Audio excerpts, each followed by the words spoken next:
श्री शिवाय नमस्तुभ्यं भक्तों, स्वागत है आप सबका आपके अपने YouTube चैनल नमामि शिव जी में। भगवान भोलेनाथ की कृपा हम सब पर सदैव बनी रहे। भक्तों, आज के वीडियो में हम तुलसी के कुंड के बारे में जानेंगे कि तुलसी का कुंड कैसा होना चाहिए तथा हमारे धर्म ग्रंथों में तुलसी के कितने प्रकार के कुंडों के बारे में बताया गया है। कौन सा कुंड हमें क्या लाभ प्रदान करता है, आज के वीडियो में हम ये सब बताएंगे। भक्तों, वीडियो को पूरा देखें। भक्तों, हमारे धर्म ग्रंथों में तुलसी को बहुत पवित्र पौधा माना गया है। तुलसी जी को भगवान विष्णु जी का वरदान मिला हुआ है।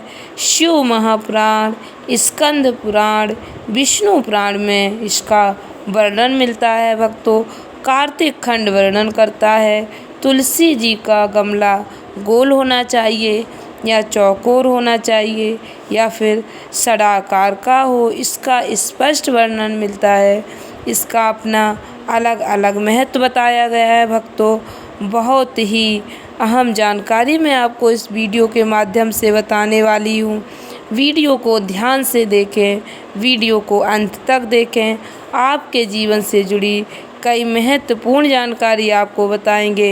यदि आप सचमुच भगवान भोलेनाथ और शिव महापुराण तथा पूज्य गुरु जी द्वारा बताए गए उपायों पर विश्वास करते हैं तो चैनल को लाइक शेयर अवश्य कर दें, चैनल को सब्सक्राइब कर लें। भक्तों, हमारे धर्म शास्त्रों में स्पष्ट लिखा है, यदि तुलसी का कुंड गोल है, तुलसी का गमला गोल है तो वह ऐश्वर्य की वृद्धि करता है, और यदि कुंड चौकोर है तो वह वंश की वृद्धि करता है। तुलसी का कुंड षडाकृति का है, 6 फलक वाला है तो वह घर में संपदा की वृद्धि करता है। तुलसी का कुंड गोल है, चौकोर है, षडाकृति का है, इसका भी प्रमाण हमारे शास्त्रों में लिखा है कि किस प्रकार के कुंड से हमें क्या लाभ होता है। तुलसी के कुंड का भी प्रमाण हमारे शास्त्रों में स्पष्ट लिखा है। हमारे शास्त्रों में बताया गया तुलसी का कुंड कैसा होना चाहिए। यदि तुलसी के कुंड की आकृति इस प्रकार की होगी तो इससे आपको क्या लाभ होगा, इसका भी प्रमाण स्कंद पुराण में लिखा है, विष्णु पुराण में लिखा है। भक्तों, यदि हम संसार में भटकेंगे तो धोखा खाएंगे, धक्के खाएंगे, लोग आपको घुमाएंगे, कल आना परसों आना, बाबा बैरागी आपको ऐसे ही घुमाते रहेंगे। पूज्य गुरु जी का कहना है ये सब आपको चूना लगाते रहेंगे। आप सबसे विनम्र निवेदन है, इन सब से बचकर हमें शिव जी की शरण में जाना चाहिए।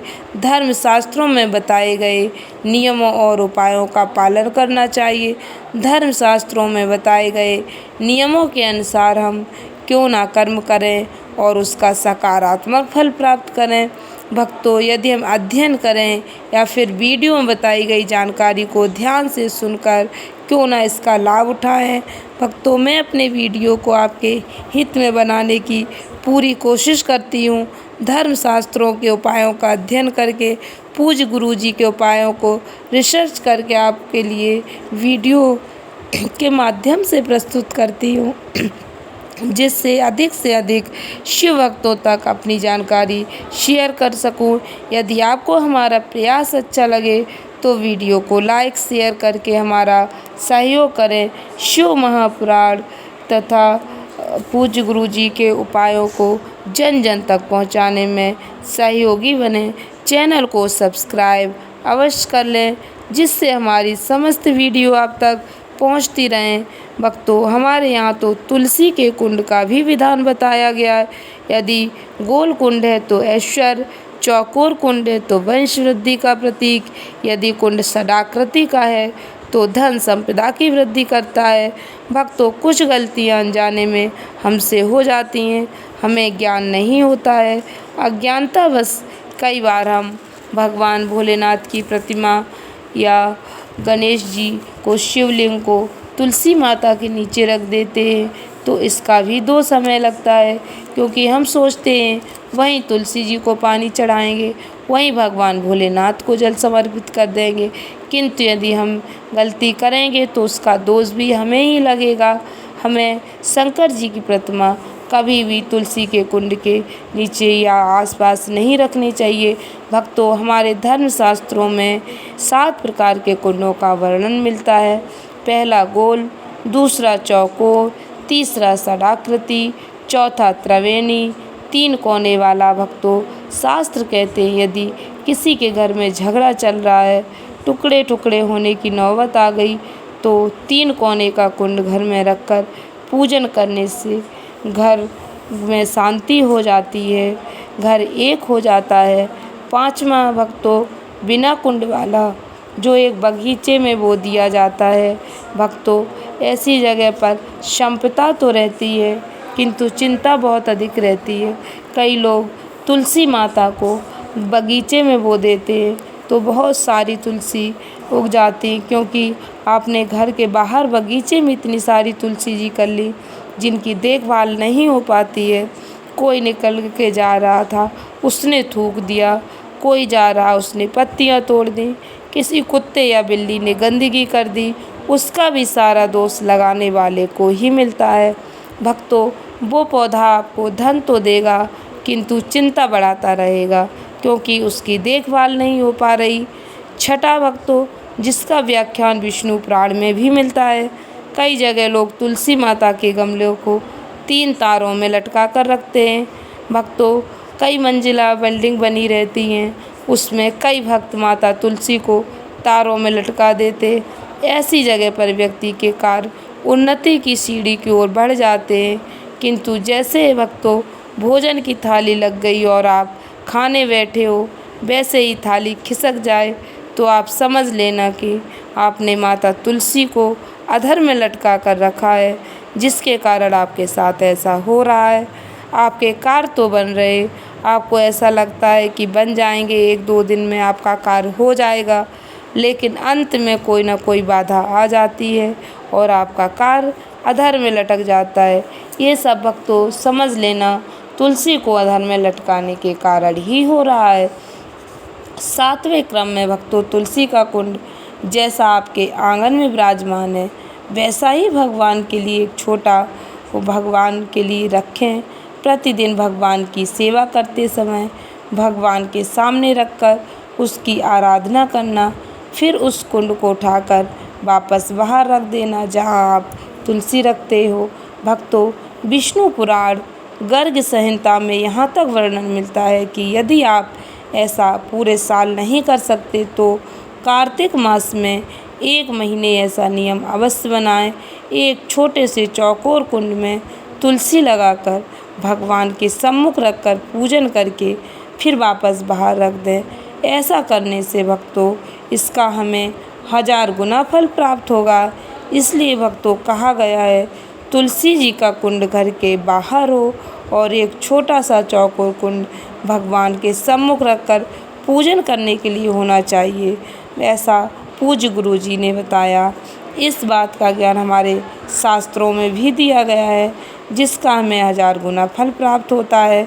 भक्तों, यदि हम अपने सनातन ग्रंथों का अध्ययन करते हैं या इनके उपायों को सुनकर उनका सही विधि विधान से प्रयोग करते हैं तो हम कभी परेशान नहीं हो सकते। हमें किसी बाबा बैरागी के पास जाने की आवश्यकता नहीं पड़ेगी, क्योंकि हमारे धर्म ग्रंथों में बहुत पहले ही हर समस्या का समाधान साइंटिफिक तरीके से बता दिया गया था, जिसे बड़े बड़े लोग पढ़कर बड़ी बड़ी रिसर्च करके बड़ी बड़ी कंट्री इस पर रिसर्च कर रहे हैं और बता रहे हैं। हमारे सनातन धर्म ग्रंथ के सिद्धांतों को नए तरीके से पेश किया जा रहा है। जो भक्तों हम इधर उधर क्यों भटकेंगे, हम भी अपने ग्रंथों में बताए हुए सिद्धांतों को अपनाकर अपने जीवन की समस्याओं से छुटकारा पा सकेंगे।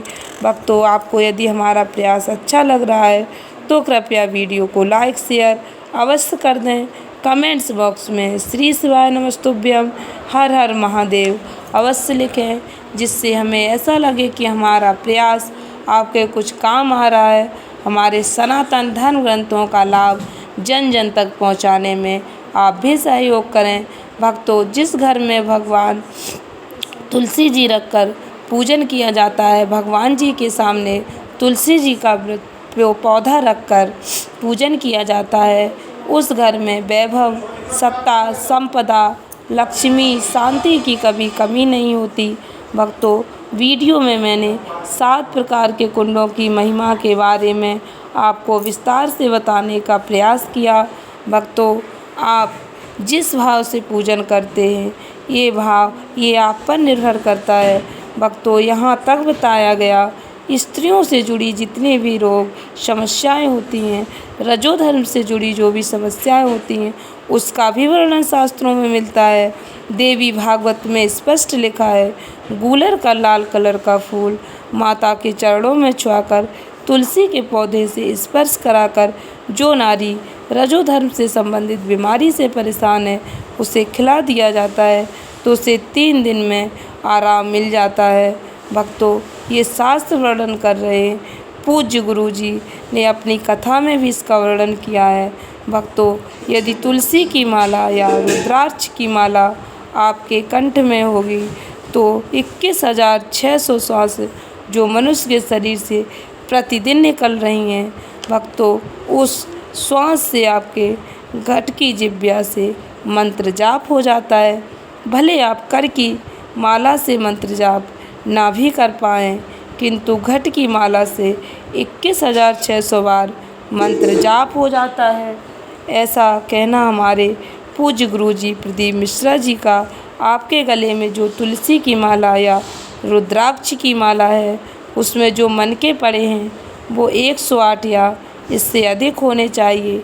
मनके चाहे छोटे हों या बड़े, 108 से कम नहीं होने चाहिए, क्योंकि आपके गले में रुद्राक्ष या तुलसी की माला होगी तो भले ही आपके मुख से भगवान का नाम निकले या ना निकले, आपके हाथ में करमाला हो या ना हो, भले आप भगवान के नाम का स्मरण करें या ना करें, आप भगवान को भोग लगाएं या ना लगाएं, भले आप तीर्थ जाएं या ना जाएं, यदि आपके गले में तुलसी की माला या रुद्राक्ष की माला है तो चिंता ना करें।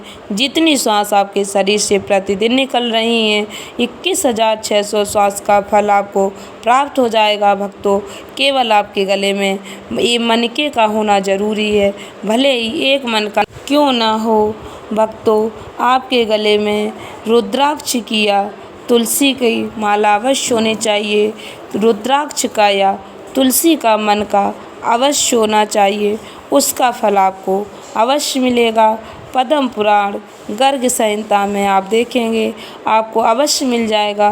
गोरखपुर से प्रकाशित तुलसी अंग निकालेंगे, उसमें भी आपको मिल जाएगा। भक्तों, 2 वृक्ष ऐसे हैं जिनके नज़दीक में जो दिया जाता है वो कभी समाप्त नहीं होता है। भक्तों, एक आंवले का वृक्ष, दूसरा तुलसी का पौधा, इनमें जो दिया जाता है वो कभी समाप्त नहीं होता है। जानकारी अच्छी लगी हो तो लाइक शेयर अवश्य कर दें। चैनल पर नए विजिट हुए तो सब्सक्राइब अवश्य कर लें। धन्यवाद भक्तों। श्री शिवाय नमस्तुभ्यम।